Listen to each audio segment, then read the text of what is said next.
పెరుగుతున్న ధరలకు అనుగుణంగా ఇస్తున్నటువంటి డిఏల్ని ఒక్క డిఏ కూడా ఈ రోజుకు ఇవ్వకపోవడం ఉద్యోగులు వాళ్ళ కుటుంబాలను ఏ విధంగా పోషించుకుంటారని చెప్పి మేము కోరటం జరిగింది. డిఏలు అనేది కేంద్ర ప్రభుత్వం రిలీజ్ చేయగానే రాష్ట్ర ప్రభుత్వం వెంటనే ఇచ్చేటువంటి సాంప్రదాయం ఉంది.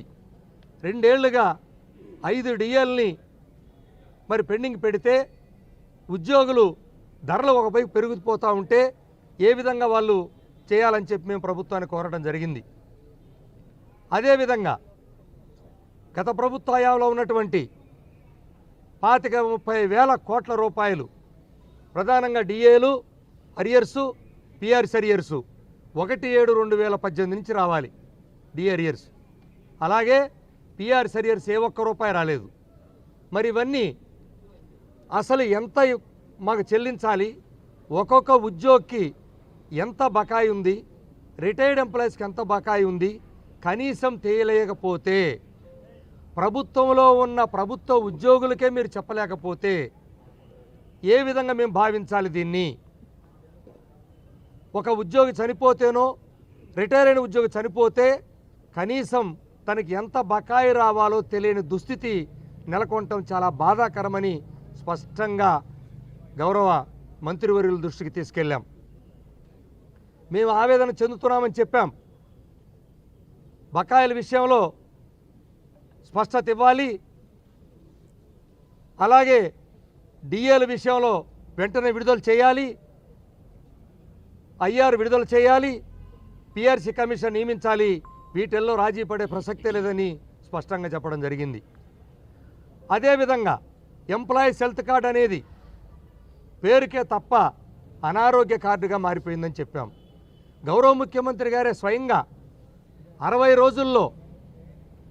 రోజుల్లో పూర్తి చేయమని జీవో ఇస్తే 18/10/2025న గౌరవ ముఖ్యమంత్రి గారు హామీ ఇచ్చిన మేరకు ఇచ్చిన జీవో ఈరోజుకు అమలు కాలేదు. దాని మీద కనీసం చర్చ కూడా జరగలేదని వారి దృష్టికి తీసుకెళ్ళాం.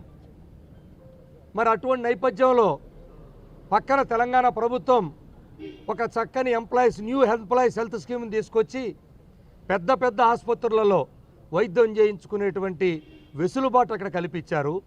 ప్రత్యేకంగా ఉద్యోగులకి 11 వెల్నెస్ సెంటర్స్ ఉద్యోగుల కోసమే ఏర్పాటు చేశారు. అవి కాక మరో 24 వెల్నెస్ సెంటర్స్ తెలంగాణ ఏర్పాటు చేస్తున్నారు. కానీ ఎక్కడ వేసిన గొంగళి అక్కడ ఉందని స్పష్టంగా మంత్రివర్గ ఉపసంఘం దృష్టికి తీసుకెళ్ళాము. మరి ఈ నేపథ్యంలో గౌరవ ముఖ్యమంత్రి గారు చెప్పినటువంటి హామీకి ఈ రోజుకు రాలేదనే విషయాన్ని వారికి స్పష్టం చేశాం. అదేవిధంగా మిగిలినటువంటి రిటైర్డ్ ఎంప్లాయీస్ సంబంధించినటువంటి అడిషనల్ క్వాంటమ్ ఆఫ్ పెన్షన్ మరి పునరుద్ధరణ చేస్తారని 2 సంవత్సరాల క్రితం చెప్పారు. కానీ ఈ రోజుకి అడిషనల్ క్వాంటమ్ ఆఫ్ పెన్షన్ పునరుద్ధరణ చేయలేదు. వాళ్ళ సమస్యలు తీర్చేదాన్ని కార్పొరేషన్ వేస్తామని హామీ ఇచ్చి ఆ హామీని తీర్చింది లేదు. అదేవిధంగా ఈరోజు రాష్ట్రంలో అవుట్సోర్సింగ్ ఉద్యోగులు లక్షలాది మంది పనిచేస్తున్నారు. రెగ్యులర్ రిక్రూట్మెంట్ తీసేశారు, మొత్తం అవుట్సోర్సింగ్ ఉద్యోగులతో నింపారు. కానీ వారి సమస్యలను పట్టించుకునే పరిస్థితి లేదు. ప్రధానంగా వారు సంక్షేమ పథకాలు అమలు చేస్తామని మరి మేనిఫెస్టోలో చెప్పి కూడా ఈరోజు కూడా లేదు. కొన్ని శాఖలలో పనిచేసే ఉద్యోగులకి హెచ్ఆర్ పాలసీ ఇస్తున్నారు, మిగిలిన వాళ్ళకి ఇవ్వటం లేదు. కొంతమంది 62 సంవత్సరాలు కూడా ఉంచకుండా వెంటనే రిటైర్ చేస్తూ ఉన్నారు. ఈ దుర్మార్గాలన్నీ వారి దృష్టికి తీసుకెళ్ళాం. కాంట్రాక్ట్ ఎంప్లాయీస్ రెగ్యులేషన్ విషయంలో మరి 31/7 కల్లా డేటా అన్నారు. వీలైన త్వరగా తెప్పించి వారందరినీ రెగ్యులర్ చేయాలని చెప్పి కోరాం. గ్రామవార్డు సచివాలయ ఉద్యోగులు 1,20,000 30,000 మంది దాకా ఉన్నారు. మరి వారికి గత ప్రభుత్వ హయాంలో 9 మాసాలు ఉచితంగా చేయించుకున్నారు, స్కేల్ ఇవ్వకుండా. ప్రభుత్వం చేసిన తప్పుకి వాళ్ళు ఎందుకు శిక్ష పడాలి? 2 ఏళ్ళు మాత్రమే వాళ్ళు కన్సాలిడేట్ పే చేయమని చెప్పి ఉత్తర్వులు ఉన్నాయి.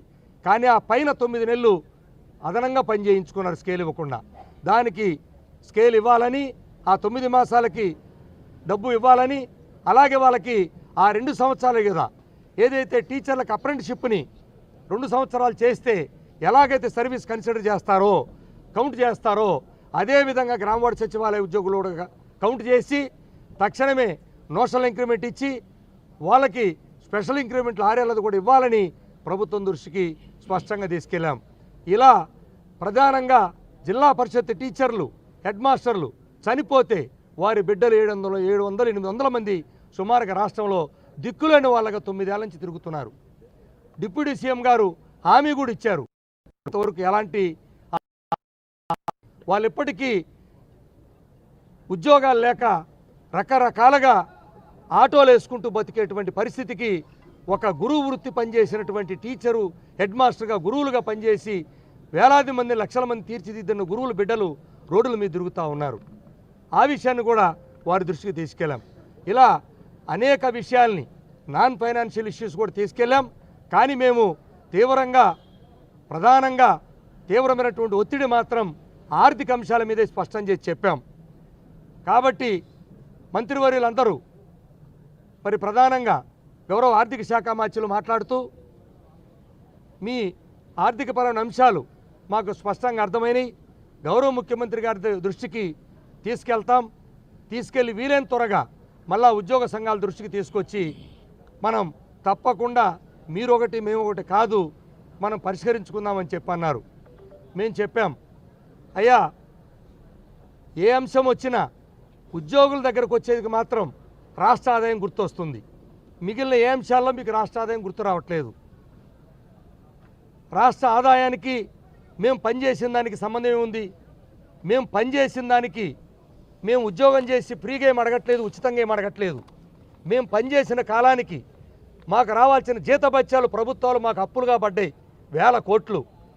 గత ప్రభుత్వం 30,000 కోట్లు బకాయి పడిపోతే పోటీపడి మళ్ళీ ఈ ప్రభుత్వం ఇప్పటికే 25,000 కోట్లు కనిపిస్తూ ఉంది.